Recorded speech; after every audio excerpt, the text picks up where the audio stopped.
ఎర్రచందనం స్మగ్లింగ్ ఎందుకు ఆగడం లేదు? శేషాచలం అడవుల్లో ఏం జరుగుతోంది? డిప్యూటీ సీఎం పవన్ కళ్యాణ్ దీనిపై సీరియస్ గా ఉన్నారా? ఆయన స్ఫూర్తితో పాత్రధారులు సూత్రధారులను కట్టడి చేస్తారా?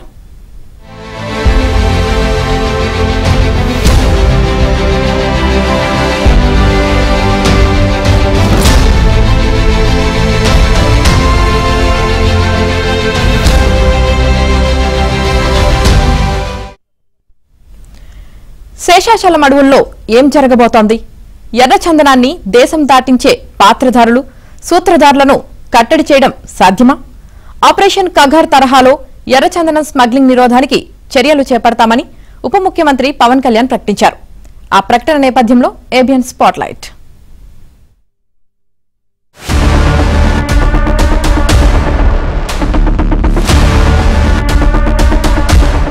ఎర్రచందనం స్మగ్లింగ్ కొందరికి జూదం లాంటిది, కొందరికి ప్రాణసంకం అవుతుంది. జూదంలో పెట్టుబడి పెట్టేవారు కంటికి కనిపించరు. ఎర్రచందనం కూలీలకు కూలీ డబ్బులు ఇవ్వడానికి, వాటిని ట్రాన్స్పోర్ట్ చేయడానికి అయ్యే ఖర్చును వారు పెట్టుబడిగా పెడతారు. 5 లక్షలు పెట్టుబడి పెడితే వారికి ₹1 కోటి వస్తుంది. పోతే 5 లక్షలు పోతుంది. ఈ జూదంలో బలయ్యేది మాత్రం ఎర్రచందనం కూలీలే.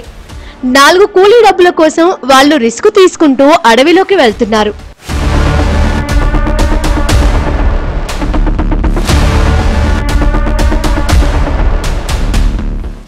నేడు శేషాచలం అడవుల్లో ఎర్రచందనం కొట్టే కూలీలు వందల్లో ఉంటారు. అక్కడ ఎర్రచందనాన్ని కొట్టి ఎక్కడికి చేర్చమంటే వాళ్ళు అక్కడకు చేర్చుతారు. వాళ్ళు చేర్చిన చోట నుంచి ట్రాన్స్పోర్ట్ చేయడం వేరొక బ్యాచ్ కర్తవ్యం. ఎర్రచందనం రవాణాకు వాళ్ళు వాడే బండ్లు అన్నీ దొంగవే. ఎక్కడో దొంగిలించిన బండ్లకు చేసిస్ నంబర్ మార్చేస్తారు. ఇంజిన్ నెంబర్ లేని వాహనాలను వాడతారు. దానివల్ల మార్గ మధ్యలో పట్టుబడిన వాహనం ఓనర్ ఎవరో పోలీసులకు తెలీదు. వాహనం నడిపిన డ్రైవర్ మాత్రమే పట్టుబడతాడు.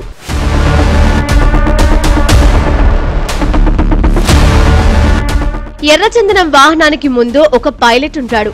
అతను ఎప్పటికప్పుడు గ్రీన్ సిగ్నల్ ఇస్తూ వాహనాన్ని రాష్ట్రం దాటిస్తాడు.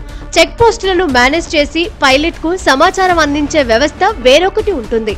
వాళ్లకు రాజకీయ లింకులు ఉంటాయి. వాళ్లు కూడా ఎప్పుడూ పట్టుబడరు. పట్టుబడేదంతా కూలీలు డ్రైవర్లు మాత్రమే అని మర్చిపోకూడదు.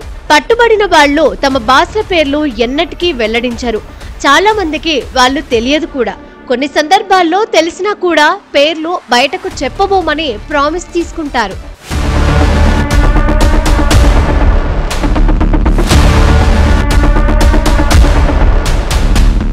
ఎర్రచందనం పట్టుబడకుండా రాష్ట్రం దాటితే దాన్ని విదేశాలకు కంటైనర్ల ద్వారా పంపేవారు. తమిళనాడులో గోడౌన్లను నిర్వహిస్తూ ఉంటారు.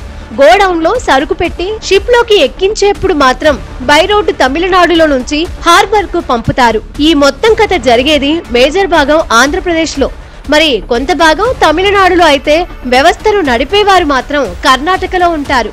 వారే ఈ కథకు పెట్టుబడి పెడతారు. విదేశాలకు వెళ్ళాక డబ్బులు తీసుకుంటారు. ఈలోపు అయ్యే వ్యయాన్ని మాత్రం వారు పెట్టుబడిగా పెడతారు. వారు ఎక్కడా సీన్లో కనిపించరు.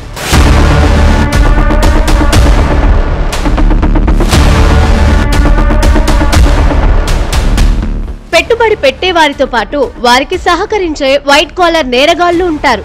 వారే ఇంటి దొంగలు. ఏపీలో పనిచేసే దాదాపు ఎక్కువ మంది డిఎఫ్ఓలు తమిళులు. గతంలోనూ ఇప్పుడు కూడా వారే ఉంటారు. వారిని బదిలీ చేయనియరు. రాష్ట్రంలో మరో చోట నుంచి డిఎఫ్ఓలను శేషాచలం అడవికి పంపటం కీలకమైన పని. దాని మీద దృష్టి పెట్టాలి. లేదంటే ఇంటి దొంగల సహకారం ఇలాగే కొనసాగుతుంది.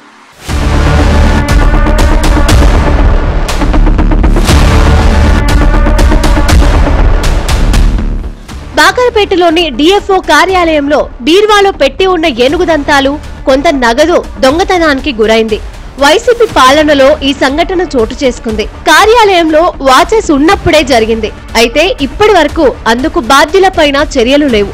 ఇంటి దొంగల సహకారం లేకుండా అటవీ శాఖ కార్యాలయంలో ఏనుగు దంతాల దొంగతనం సాధ్యమా?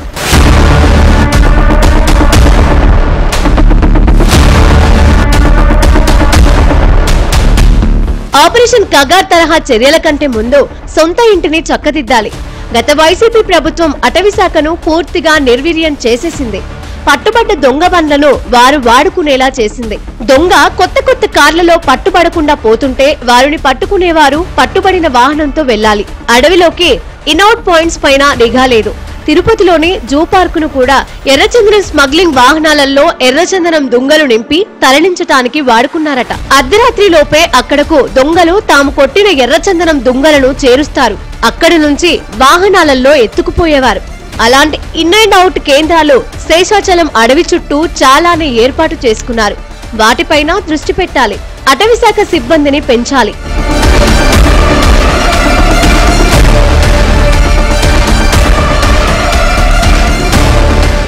నక్సలైట్లను అడవుల్లో చంపేసి లెక్క జమా లేకుండా అక్కడ పూడ్ చేయటమో కాల్చేయటమో ఆపరేషన్ కగార్లో చాలానే జరిగాయట. అలా తుపాకీకి పని చెప్పడానికి ముందు సాంకేతిక పరిజ్ఞానాన్ని వాడటం ముఖ్యం. అడవిలో మనుషుల కదలికలు గుర్తించే శాటిలైట్ నిఘాను వాడుకోవాలి. కొన్ని డ్రోన్ కెమెరాలే చెట్ల కింద పేకాట ఆడేవారిని గుర్తించి చెబుతోంది. ఏఐ టెక్నాలజీతో ఇది సాధ్యమవుతోంది. అలాగే శేషాచలం అడవిలో మనిషి కదలికను పట్టుకోవాలి. సీసీ కెమెరా హార్డ్ డిస్క్లను మాయం చేయగలిగారేమో గానీ శాటిలైట్ ద్వారా చూసే ఆ డేటాను మాయం చేయటం సాధ్యం కాదు.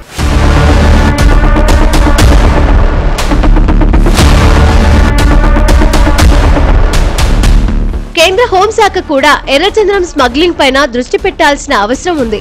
ఓ రకంగా చెప్పాలంటే పవన్ కళ్యాణ్ చెప్పాలంటే తప్పకుండా అలాంటి సహకారం ఉంటుందనే నమ్మకం చాలా మందిలో ఉంది. ఆపరేషన్ కగార్ అనే మాట తమిళనాడులో చాలా ప్రభావం చూపించే అవకాశం ఉంటుంది. ఎక్కడో కర్ణాటకలో ఉంటూ ఈ గేమ్ ఆడేవారికి కూలీలు దొరకని పరిస్థితిని తీసుకురావచ్చు. కూలీలు రాకుండా చేస్తే దొంగతనం జరగదు. మొత్తానికి పవన్ కళ్యాణ్ తను అనుకున్నది సాధించటానికి పై విషయాలపైన దృష్టి పెడితే ఫలితం తప్పకుండా ఉంటుందనటంలో సందేహం లేదు.